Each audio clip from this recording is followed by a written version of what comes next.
Welcome to Draw Tip Tuesday. Here's your weekly dose of inspiration to build a creative habit, one drawing at a time. Brought to you by Sketchbook Skool. Hey, welcome to Draw Tip Tuesday.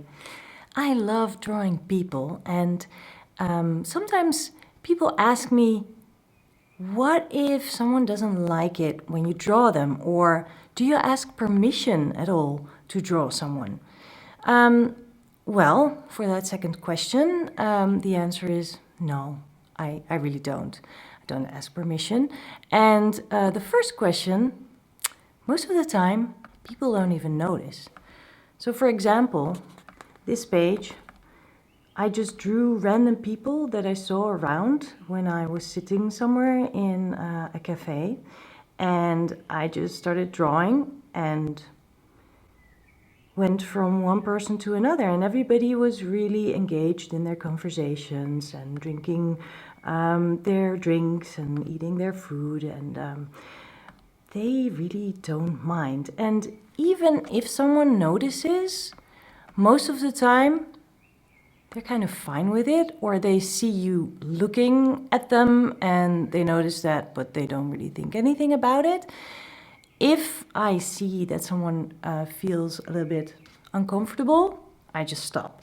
So here's, for example, actually someone who was sitting at my table. This is a friend, and I just started drawing. I don't even know, maybe I started with that glass over here, and I started drawing her, and I started drawing things around her.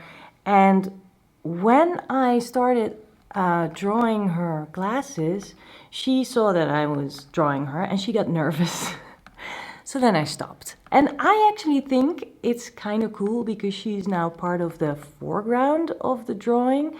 It's not like a super cool, the best drawing ever, but I think it worked out fine, and I kind of like the memory of sitting at the table with her and her being like a little bit nervous about me drawing her. So after that, we just had an engaged conversation instead of me staring at her, trying to draw her. And I got nervous too, actually, because I felt like I should really get this right, you know? If she's nervous about this, I should really get her face right. So to just let us both off the hook, I just, moved on and made a next drawing. So also, you need to be a little bit smart about it.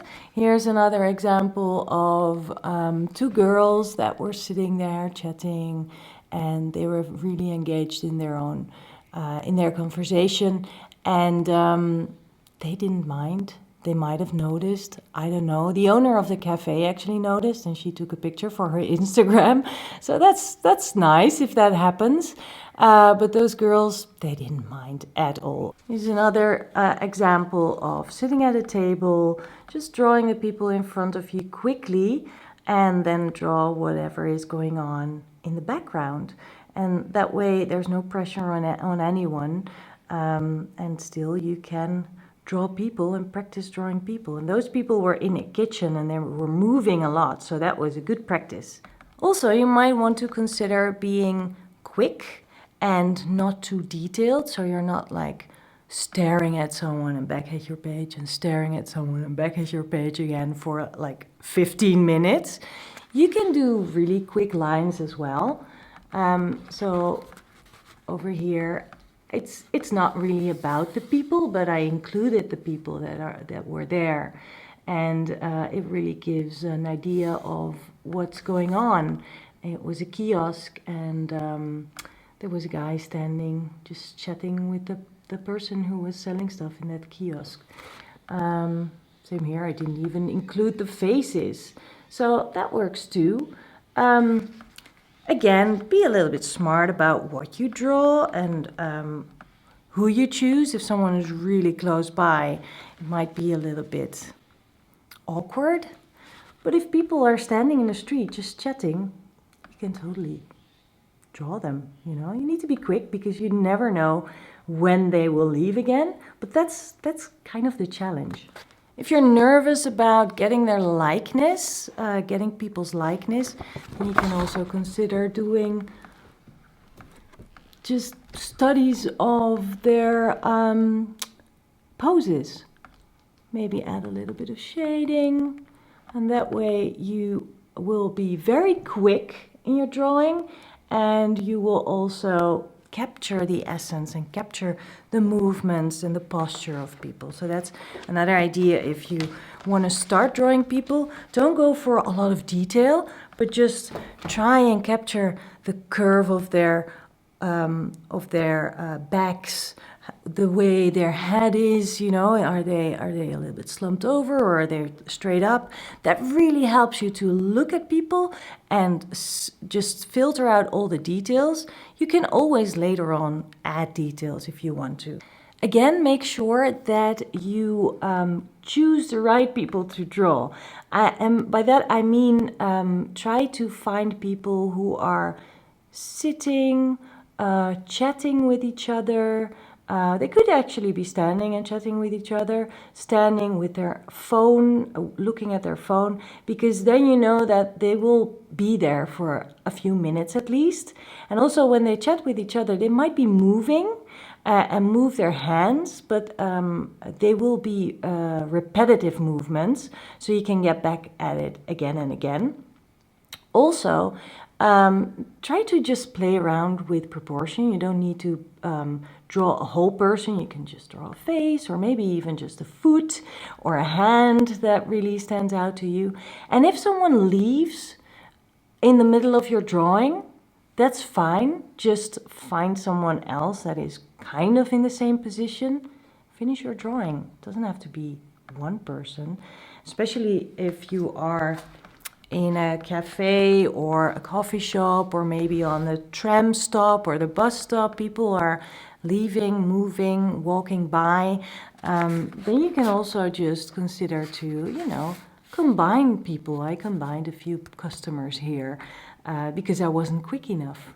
And that's fine. I mean, it's like one customer's coat and then the other customer's shoes, and maybe a combination of hair and the face and features and like that of maybe altogether 3 customers or 4 even. So this is all about drawing on location, drawing people who are actually there, and you might be a little bit nervous about that. You might feel a little bit intimidated because what if they notice? What if they come up with you?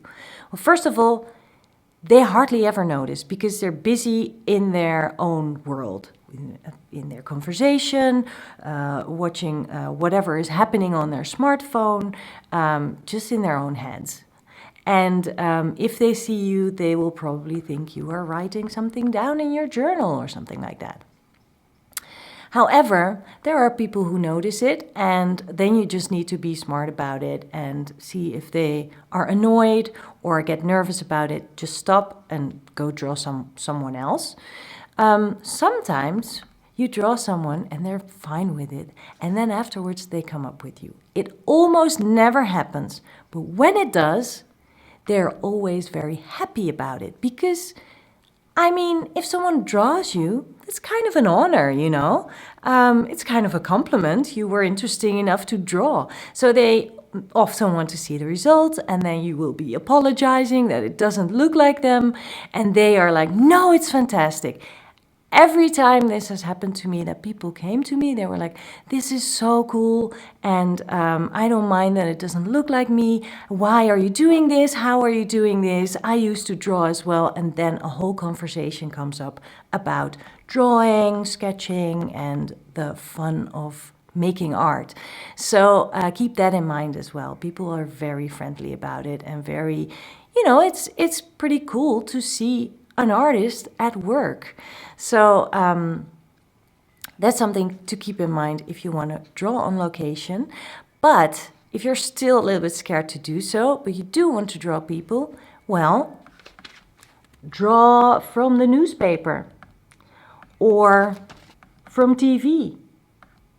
Great excuse to watch a lot of Netflix shows and to try different art tools, study shadows and features.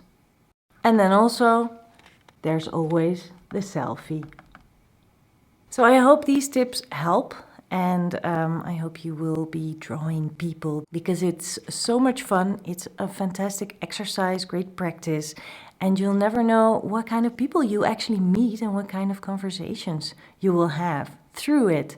So have fun in your sketchbook. Take it out with you whenever you can. Start just drawing postures and poses, and from there on, go on and go into detail and be a little bit courageous and just do it. Have fun.